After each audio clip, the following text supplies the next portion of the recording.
우리 생각에는 고린도 후서나 고린도 전서나 다 이름도 비슷하죠. 그리고 저자도 다 같은 바울 사도이기 때문에 고린도 교회에 보낸 두 편지가 거의 비슷하지 않을까 이렇게 생각하기 쉽습니다. 하지만 그러면 큰 오해를 하는 것입니다.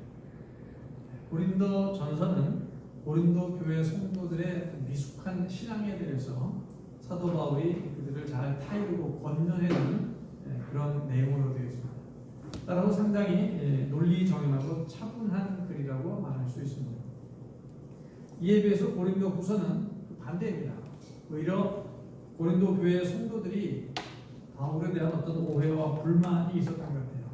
그래서 바울이 그에 대한 변호적인 측면에서 사실 이게 그런 것이 아니라 이런 것이고 저런 것이다 라고 자신을 변호하는 내용을 주로 담고 있습니다. 그러다 보니 논리적이기보다는 좀 감성적인 그런 면이 강한 분입니다.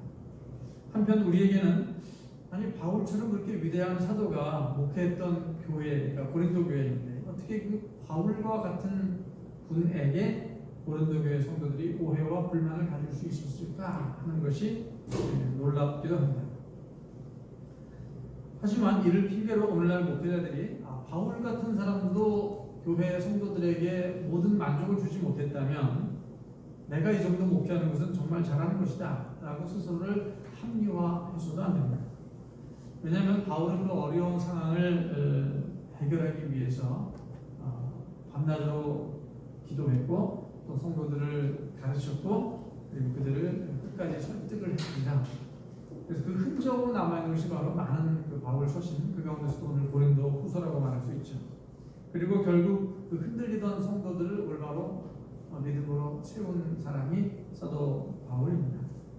하지만 오늘날 교회에서 많은 분쟁이 생겼을 때 일부 목회자 또는 당회, 교회 지도자라고 하시는 사람 중에서는 교회 안에서 발생한 문제들을 교회 안에서 다 해결하지 못하고 바울이 그렇게 말렸음에도 불구하고 교회 밖에 법정까지 가져가요. 세상 밖에 법정까지 가져가서 끝내 문제가 해결되느냐 보지도 않아요. 해결이 된 것처럼 보여도 결국은 누가 이겨도 교회 안에서는 커다란 상처만 남게 되는 일. 그래서 결국 교회가 불로 셋으로 갈라지는 일들을 종종 보게 됩니다. 바울은 그렇게 하지 않았거든요. 그런데 바울이 목회한 고린도 교회에서 도대체 무슨 일이 있었는가 우리가 좀 생각해 볼 필요가 있겠습니다. 어떻게 그런 일이 있었지? 바울은 고린도 교회를 세워서 성도들을 열심히 양육했죠. 다른 교회들은 아마 1년 이상 머문 교회가 그렇게 많지 않은데 고린도 교회는 아마 2년 혹은 3년 정도 이렇게 머무는 것 같습니다. 성도들을 양육한 후에 몇 년 뒤에 결국 다른 곳으로 복음을 전하러 가죠. 바울 시대에는 오늘 같은 담임 목사 정년제가 없었어요. 오늘날에는 담임 목사가 부임 목사를 받고 특별한 일이 없으면은 70세까지 정년을 하게끔 되어 있습니다. 예전에는 그런 정년제도 없었거니와 만약에 그때 정년제가 있었다 하더라도 바울 같은 스타일은 한 교회에 계속 머무는 분이 아니죠. 그는 세계 각지를 다니면서 곳곳에 교회를 개척하는 유랑 선교사였고 어쩌면은 기독교 초기에는 그런 식으로 바울과 같은 식으로 이곳저곳 다니면서 교회를 세워야 복음 전파가 활발하게 되는 그런 시대였다고 볼 수도 있겠습니다. 그런데 아무리 그래도 교회를 떠날 때에는 가장 중요한 게 뭐냐면은 후임자예요. 어떤 사람을 후임자로 잘 앉혀놓고 교회가 안정된 상태에서 다른 곳으로 가서 복음을 전하는 것이 매우 중요한 문제인데 고린도 교회의 경우에는 훌륭한 후임자가 있었습니다. 아볼로라고 하는 사람이에요. 아볼로는 바울이 이렇게 말한 바 있죠. 나는 심었고 내가 고린도 교회를 심었고 고린도 교회를 개척한 것이죠. 아볼로는 물을 주었을 때 아마 심은 사람 뒤에 이어서 물을 준 사람이 아볼로죠. 오직 하나님께서 자라나게 하셨다라고 바울이 고린도 전서에서 이렇게 말한 바 있습니다. 아볼로는 언변이 아주 좋은 사람입니다. 그리고 성경에 구약 성경에 능통한 사람이었습니다. 그리고 많은 사람 앞에서 힘있게 복음을 변증하는 선포하는 그런 사람이었습니다. 하지만 그 역시 고린도 교회에 오래 머물지 못하고 또 다른 곳으로 복음을 전하러 가게 됩니다. 문제는 그 이후에 들어온 사람들이에요. 아볼로 이후에는 스스로 자칭해서 큰 사도다, 우리들이 큰 사도다, 진짜 사도다라고 주장하는 사람들이 고린도 교회를 찾았는데 그들이 사실은 큰 사도가 아니라 거짓 사도들이었습니다. 그들이 와서 바울에 대해서 전임자 바울에 대해서 많은 험담을 했던 것 같습니다. 그들이 말하기를 바울은 정통적인 사도가 아니다. 예수님의 12제자 가운데 한 사람이 아니다. 그리고 바울은 외모가 좀 떨어진다. 여러 가지 험담을 하더라도 그 외모를 가지고 험담을 합니까? 그리고 바울은 언변이 좋지 못하다. 아마 글은 잘 쓰는 것 같지만 바울이 말을 수단이 좀 좋지 못하다. 그리고 카리스마적인 은사가 부족한 사람이다 등등. 또 심지어는 인격적으로 아니면 도덕적으로 결함이 있다 등등 많은 이야기를 통해서 험담을 들어놓았고, 안타깝게도 고린도 교회 성도들이 시간이 흘러갈수록 이 거짓 선지자, 거짓 사도들의 이야기에 빠져들게 됩니다. 우리가 바울에게 뭔가 좀 잘못 배웠나 보다. 지금 워낙 원변이 좋은 사람들이 와서 말하니까 나 속아 넘어가게 생각했습니다. 그래서 고린도후서에는 이런 소식을 전해들은 바울의 슬픈 심정이 드러나 있습니다. 아주 서운한 마음이 묻어 있어요. 내가 교회를 심고 열심히 사역을 하고 도와주고 했었는데 어떻게 사람들이 대신할 수 있을까? 안타까워하는 마음, 또는 화를 내는 마음이 고린도후서에 다 묻어 있어요. 원래 바울은 고린도 교회를 다시 방문할 계획이 있었어요. 세계 곳곳을 다니면서 복음을 전파한 다음에 또 근처로 가게 되면 고린도 교회를 방문할 계획이 다 있었습니다. 그런데 지금 이런 상태에서 교회를 방문하게 되는 경우 어떤 일이 생깁니까? 서로에게 상처가 되고 어색하고 또 화나는 일이 생기기도 하고 서로가 서로를 용납하지 못하는 일도 생길 수 있는 것이죠. 그래서 바울은 고린도 교회에 가기로 한 계획을 그냥 자제하고 들르지 않습니다. 대신 어떻게 하죠? 편지를 써서 가야죠. 그래서 고린도 전서와 고린도 후서 사이에 고린도 중서라고 할까요? 이렇게 말은 하기가 어렵지만 중간에 많은 편지들이 있었다고 학자들이 말하고 있어요. 많은 편지들이 오가는데 그 중에 중요한 편지가 하나 있습니다. 그 편지가 특별히 눈물의 편지라고 불리우는, 물론 지금 남아있지 않습니다. 그 편지가 있었다고 알려져 있습니다. 그 눈물의 편지에는 바울이 심각하게 변질된 고린도 교회의 상황을 그대로 방치할 수 없어서 아주 엄중하게 성도들을 경고합니다. 그러나 엄중하게 격하게 하면서도 동시에 눈물로서 감동적인 호소하면서 쓴 편지가 이 눈물의 편지예요. 하지만 바울은 그 편지를 보내고 나서 걱정을 합니다. 이 편지가 너무 격한 부분이 있기 때문에 오히려 이 글을 읽고 고린도 교회 사람들이 더욱더 마음의 문을 닫으면 어떻게 할 것인가. 그 편지를 이미 바울의 제자 디도에게 고린도 교회에 갖다 주라고 보냈어요. 보내고 난 다음에 바울이 후회를 합니다. 이것 때문에 혹시 더 관계가 멀어지게 되면 어떻게 할 것인가, 회복하지 못하면 어떻게 될 것인가 걱정을 했어요. 그런데 한참 지난 후에 디도가 돌아옵니다. 좋은 소식을 가지고 왔어요. 눈물의 편지가 효과가 있었던 것 같습니다. 그래서 고린도 교회 성도들이 그 편지를 읽고 바울의 마음을 이해하게 되고 바울의 권위를 다시 인정하게 되고 우리들이 그동안 잘못했다, 거짓 선지자들에게 속았다, 그리고 그들에게 속아서 바울을 험담하는 일에 앞장섰던 교회 사람들이 징계를 받게 됩니다. 바울이 좋은 소식을 듣고 너무나 기뻐서 다시 편지를 씁니다. 그래서 디도의 편에 또 고린도 교회에 갖다 주라 써서 손에 쥐어준 편지가 바로 지금 이 고린도 후서입니다. 오늘은 그 고린도 후서의 마지막 끝 인사 부분을 우리가 보고 있어요. 고린도 후서는 이런 애틋한 스토리가 담긴 편지예요. 이 내용을 모르고 읽을 때는 이게 도대체 뭔가 하지만 그런 애틋한 바울의 이야기, 고린도 교회 성도들의 사정을 이해하면서 읽으면 입체적으로 그 의미가 다가올 것입니다. 오늘은 그 마지막 부분을 보겠는데 먼저 11절에 이렇게 되어 있습니다. 11절을 제가 읽습니다. 마지막으로 말하노니 형제들아 기뻐하라. 온전하게 되며 위로를 받으며 마음을 같이하며 평안할지어다. 또 사랑과 평강의 하나님이 너희와 함께 계시리라. 거룩하게 입맞춤으로 서로 문안하라. 아멘. 네. 바울은 그동안 자신을 비난했던 고린도 교회의 성도들을 이 편지 속에서 고린도 후서가 13장까지 있지만 앞부분부터 중간 마지막까지 계속해서 형제들아 이렇게 그들을 호칭하고 있거든요. 아마 물론 자매들이라는 말도 이 가운데 다 포함된 것이라고 말할 수 있겠습니다. 그가 여전히 바울이 고린도 교회 성도들을 신뢰하고 있다, 그리고 양자간의 화해가 이루어서 우리가 형제라는 사실을 이제 잊지 말자, 그런 의미가 이 가운데 들어있다고 볼 수 있겠습니다. 바울은 그들에게 먼저 기뻐하라고 말합니다. 여기서 기쁨은 평안과 같은 의미를 가진 헬라어입니다. 기쁨 이꼴 평안, 평안 이꼴 기쁨입니다. 왜냐하면 기쁨이 어디서 나오죠? 마음이 편해야 기쁨이 생기는 것이고, 또 마찬가지로 그 기쁨 가운데 평안이 나올 수 있는 것이죠. 그런데 교회에 그런 거짓 사도들이 들어와서 평지의 풍파를 일으켰어요. 기쁨도 없고 평안도 없었던 시기를 보냈던 것입니다. 오늘날도 그래요.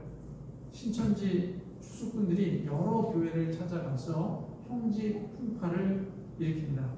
그들은 아예 교회를 망치게 하기 위해서 목표를 가지고 교회를 타겟으로 정해서 찾아가죠. 그 새신자인 양 찾아가가지고 그 교회의 약점을 다 찾아내가지고 교회를 무너뜨리고 그 성도들을 이제 다 데리고 신천지로 가는 그런 임무를 맡은 사람들을 신천지 파수꾼이라고 합니다. 그래서 많은 교회들이 신천지 아웃이라고 하는 포스터를 교회 현관 입구에도 다 붙여놓았어요. 다른 교회가 그런 많이 볼 수 있을 것입니다. 우리 교회도 붙이라고 총회에서 계속해서 그 포스터가 왔어요. 붙일 수가 없었죠. 왜냐하면 우리 건물이 아니기 때문에 우리는 붙여놓지는 않았습니다. 그런데 그런 교회들은 부작용이 있습니다. 신천지 아웃이라는 것을 붙여놓게 되는 순간부터 교회에서 처음 보는 얼굴이 있다, 새로 나온 사람이 있다 그러면 의심하는 버릇이 생깁니다. 이 사람이 혹시 신천지에서 온 사람이 아닐까? 어떻게 온 것일까? 의심부터 하게 되는 그런 부작용이 생긴다는 거예요. 요즘은 신천지는 저절로 많이 아웃됐죠. 대신에 코로나가 들어와서 많은 교회에서 한동안은 우리 교회는 우리 교인만 오게 하는 그런 증이라든가 뭘 발급하는 그런 교회도 있다 그래요. 이게 뭡니까?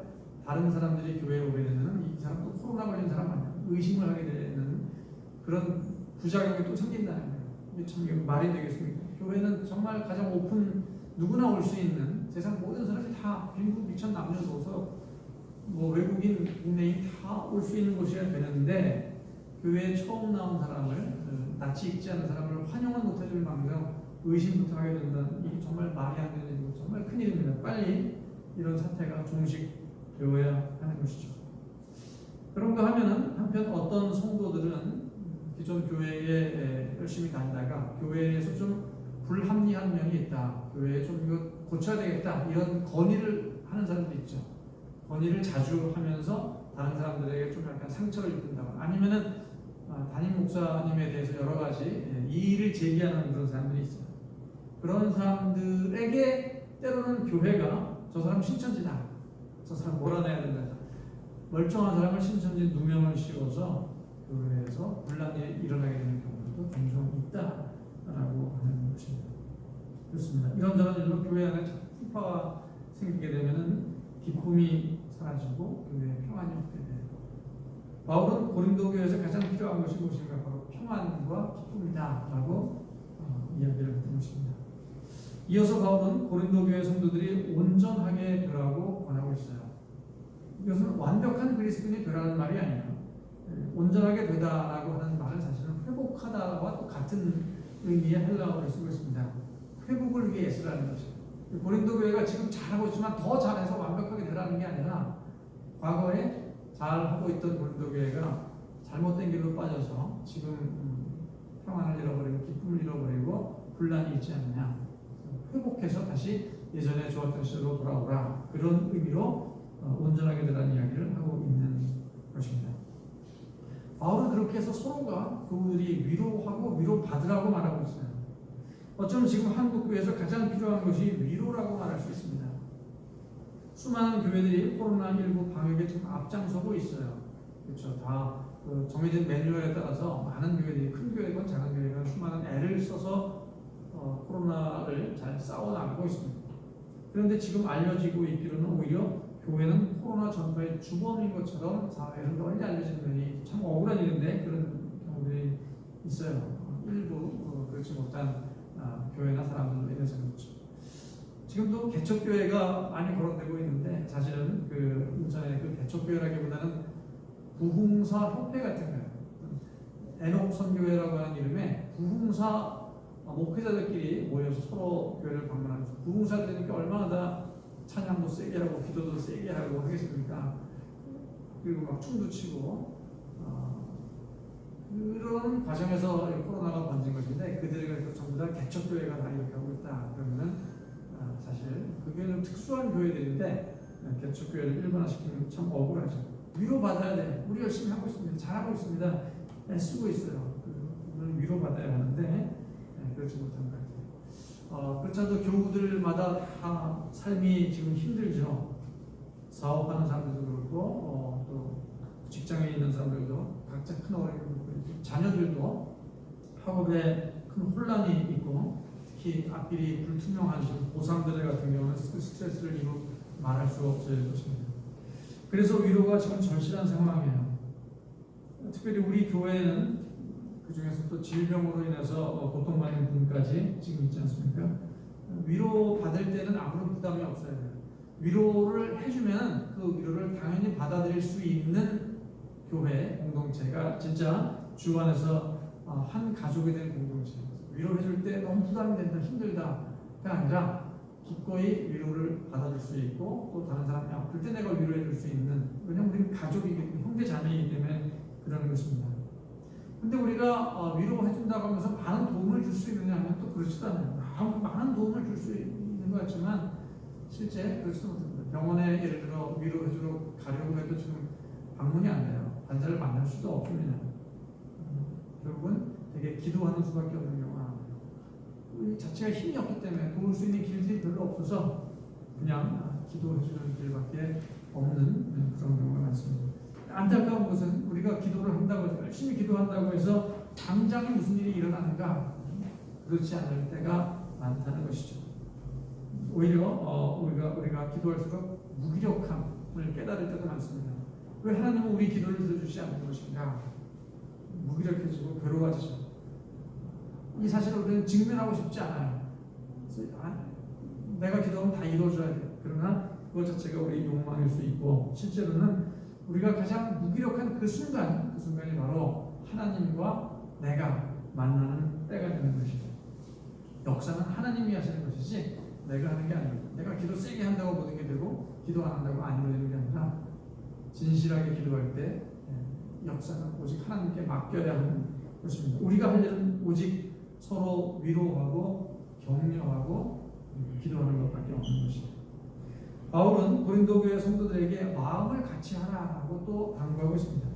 마음을 같이 하라. 이것은 고린도 교회 성도들에게 정말 뼈아픈 말일 수 있습니다. 왜냐하면 지금 고린도 후서지만 고린도 전서 1장부터 나오는 것이 고린도 교회의 분파에 대한 이야기입니다. 마음이 하나가 되지 못하고 나뉘어 있다는 것입니다. 고린도 교회 안에는 어떤 파가 있었는가? 바울파가 있었고 아볼로파가 있었고 게바파, 베드로파입니다.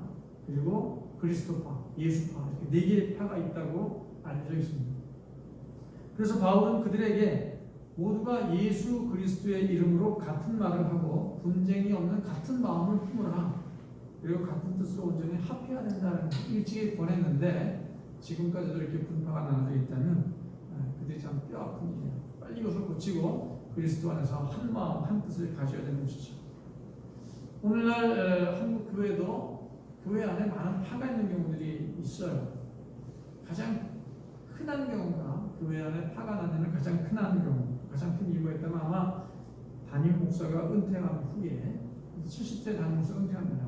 은퇴한 후에 중형교회, 대형교회는 대부분 원로 목사가 됩니다. 원로 목사가 되어서 이후에도 계속해서 교회의 일에 관여하는 경우가 많아요.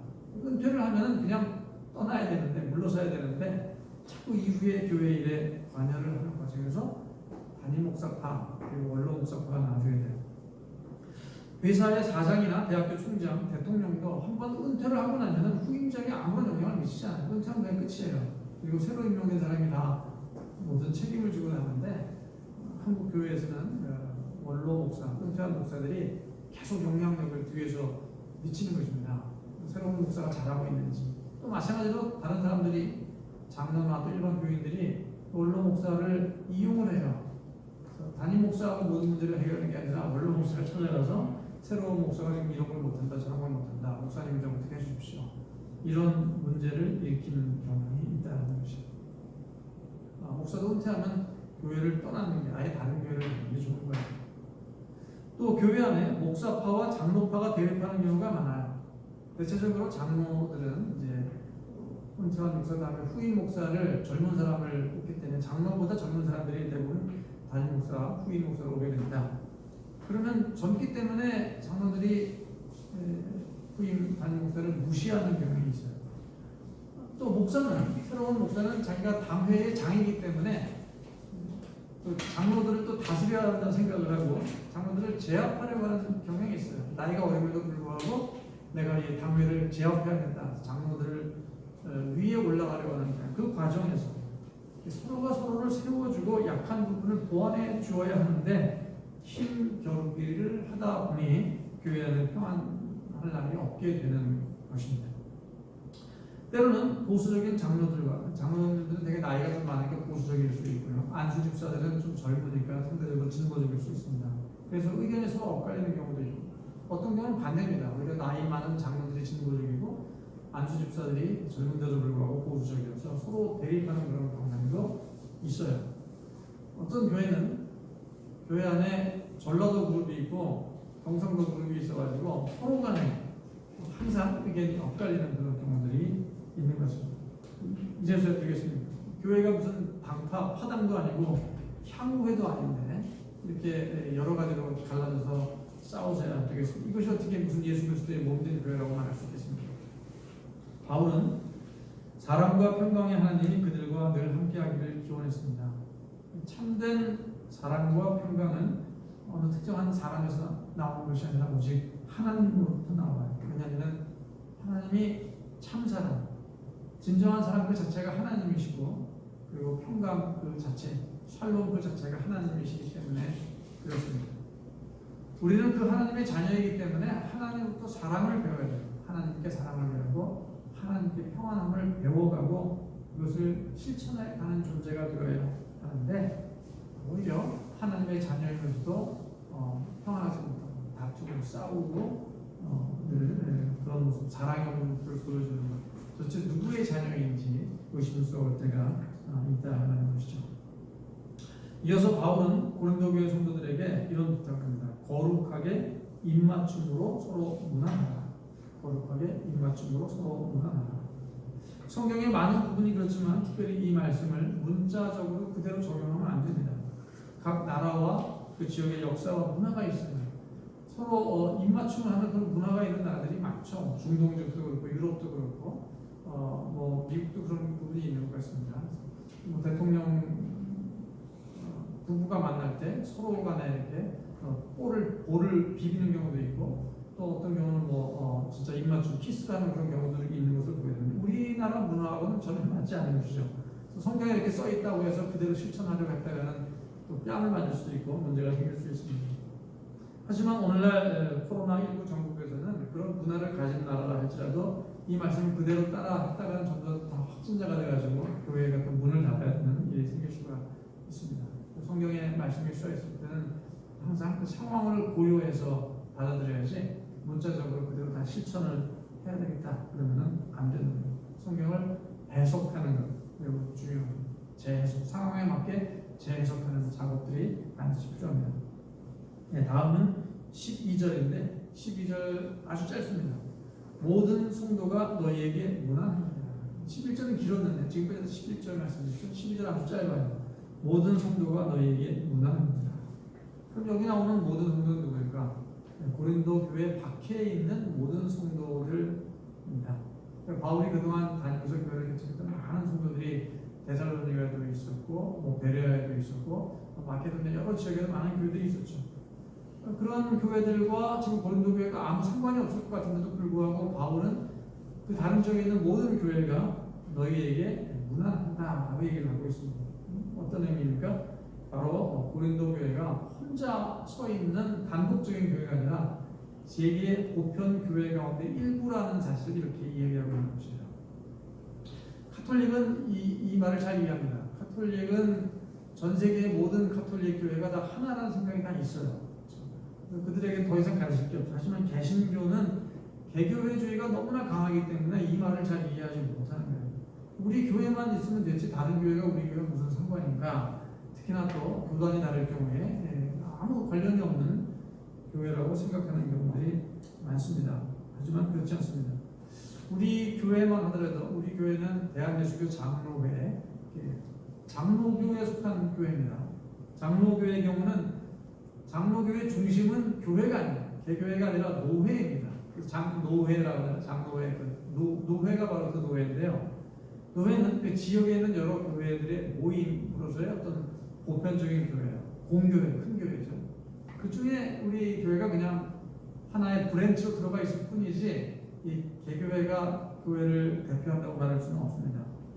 우리는 이제 서울 선호회에 들어 있어서 마포, 용산, 그리고 서대문 이 세 개의 지역에 있는 한 70여 개 교회가 우리 서울 선호회를 구성하고 있는데요. 가끔 제가 노회에 대한 광고를 하죠. 노회가 언제 있었다, 또 뭐 거기 내가 참석하고 왔다 이런 얘기를 하는데 그게 우리 교회와 무슨 상관이 있을까 싶지만 그렇지 않습니다. 당장 제가 목사로서 어디에 적을 두고 있는가, 본적, 주민등록처럼 자기 적이 있죠. 목사의 적은 교회에 있는 게 아니라 노회에 있어요. 그러니까 저의 적이 서울 선호회에 지금 있습니다.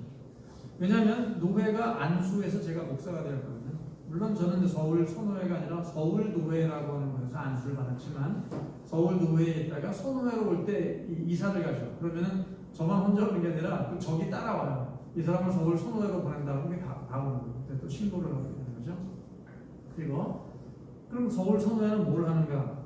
저를 구수만교회 담임 목사로 파송한 거예요. 여러분은 그냥 우리가 알아서 그냥 교회를 만들고 제가 그냥 담임 목사 된 것 같지만 사실은 행정적으로는 서울 선호회가 저를 이 구수만교회 파송한 겁니다. 그리고 우리 교회는 지금 조직교회가 아니에요. 조직교회라고 하는 것은 당회가 있어야 돼요. 목사와 장로와 좀 교회가 규모가 있고 모든 걸 제대로 갖춘 교회가 조직교회인데 우리 교회는 지금 아직 조직교회가 아닙니다. 아직 장로도 한 명도 없어요. 나서는 사람도 없지만 장로를 뽑으려면 또 교회 규모도 좀 돼야 됩니다. 그런 경우에는 담임 목사를 노회가 3년마다 한 번씩 파송을 해요. 저는 지금 3년마다 임시직으로 있는 거예요. 올해가 이제 그 3년째 되는 해인데 그러면은 다른 대리 당회장 누가 와가지고 여러분들과 함께 집사 이상 되시는 분들과 함께 재직회를 통해서 이태관 목사를 더 받아주겠습니까? 여러분들이 오케이를 해야지 제가 또 3년간 더 할 수 있고 그것을 노회가 승인해주면 3년간 파송이 되는 거예요. 그러나 이제 조직교회가 됐을 경우에는 위임식을 거쳐서 3년마다 재신임하는 게 아니라 특별한 일이 없는 한 정년까지 70세까지 간다라고 하는 것이죠. 그것을 위임 목사라고 그러는데 오해를 하는 것은 우리 성도들이 저를 위임했다는 게 아니라 노회가 저를 교인들에게 위임한 거예요. 이 사람은 3년마다 파송하는 게 아니라 여러분 성도들에게 노회가 위임합니다. 알아서 끝까지 특별한 일이 없는 한 70세까지 가는 목사를 해주십시오라고 위임한다는 그런 의미거든요. 이게 바로 노회와 교회와의 관계가 매우 밀접한 관계가 있는 것이에요. 제가 만약 부득이한 일로 건강에 이상이 생기거나 해서 장기간 6개월, 1년 이상 교회를 비우게 될 경우가 생긴다. 그러면 어떻게 되죠? 노회가 대리 당회장, 대리 담임 목사를 파송해요. 다른 교회 목사님들이 여기 와가지고 중요한 결정을 할 때 그 대리 담임 목사와 함께 논의를 해야 됩니다. 노회가 파송하는 거예요. 또 만약에 제가 사임을 할 때 후임자가 정해지지 않은 상태에서 사임을 하게 되면은 임시 담임 목사를 또 노회가 파송을 해요. 그래서 노회가 중요한 결정을 할 때 그 임시 담임 목사와 우리 교회 대표 여러 사람들과 함께 논의하도록 하는 이런 제도가 다 있는 것이. 이것이 그냥 단순한 행정 절차를 이야기하는 게 아니라 교회가 결국 개교회로 존재하는 게 아니라 보편교회 안에 노회가 모여서 있는 총회든 이것과 긴밀하게 연결되어 있다는 것입니다. 장로교는 장로교대로, 감리교는 감리교대로. 감리교도 또 지방회라는 게 있어요. 노회라는 게 다른 이름인데 지방회라는 게 있어가지고 감리교도 나름대로의 그런 절차들이 다 있습니다. 마찬가지로 모든 각자의 개교회는 보편교회에 속한 일부 교회라는 사실입니다. 그래서 우리가 알아야 돼요. 이제 마지막 13절입니다. 바울이 이렇게 하죠. 예수 그리스도의 은혜와 하나님의 사랑과 성령의 교통하심이 너희 우리와 함께 있을지어다. 어디서 많이 듣던, 매주 듣던 말씀이죠. 오늘날 교회의 축도가 바로 이 말씀에서 나왔습니다. 우리는 모두 예수 그리스도의 은혜로 살아가요. 어떤 사람은 은혜 필요 없다. 그냥 내 능력으로 살아가지. 무슨 예수님이 내게 도와줄 게 뭐 있다고. 자기 능력으로 살아간다고 생각하면은 착각입니다. 능력이 있다고 하면 그 능력조차도 예수 그리스도께서 우리에게 주시는 선물이라는 거예요. 내 능력이 선물이라는 것을 알고 있는 사람들은 겸손해요. 하지만 내 능력은 내가 만든 것이다 생각하는 사람들은 교만할 수밖에 없죠. 감사할 줄 알아야 돼요. 그리고 그게 다 하나님의 사랑입니다. 그 사랑이 하나님께서 예수 그리스도를 우리에게 보내주셔서 죄인된 우리를 구원하시고 우리를 하나님 자녀가 되게 하신 것입니다. 그리고 이 사실을 누가 보증합니까? 바로 성령입니다. 성령께서 우리와 교통하신다. 교통이 뭘까? 교통이 뭐 시내 버스 같은 교통이 아니라 교제입니다. 코이노니아, 교제. 이 말을 교통으로 번역을 했는데 교제라는 겁니다. 성령께서 날마다 우리와 교제하시면서 우리를 예수 그리스도의 은혜와 하나님의 사랑으로 인도하고 계세요. 성령이 없으면 우리가 예수님의 은혜도 하나님의 사랑도 알 수가 없죠. 성령이 계시기 때문에 우리와 교제하기 때문에 우리가 그 사실을 성령을 통해서 보증을 받는다라고 하는 것이죠. 여기에 바로 성부, 성자, 성령, 삼위일체 하나님의 모습이 드러납니다. 교회에서 삼위일체 신학은 나중에 바울보다 한 100년쯤 뒤에 나타나요. 하지만 그 전에 이미 사도 바울이 쓴 고린도후서에도 이 삼위일체 하나님의 자연스럽게 묘사되어 있습니다. 오늘이 바로 삼위일체 주일입니다. 우리 주 예수 그리스도의 은혜와 하나님의 사랑과 성령님의 교통하심이 지금 이 자리에 우리와 함께 하신다는 사실을 굳게 믿고 담대히 살아가는 우리 모든 성도 여러분들 되시기를 바랍니다. 우리 함께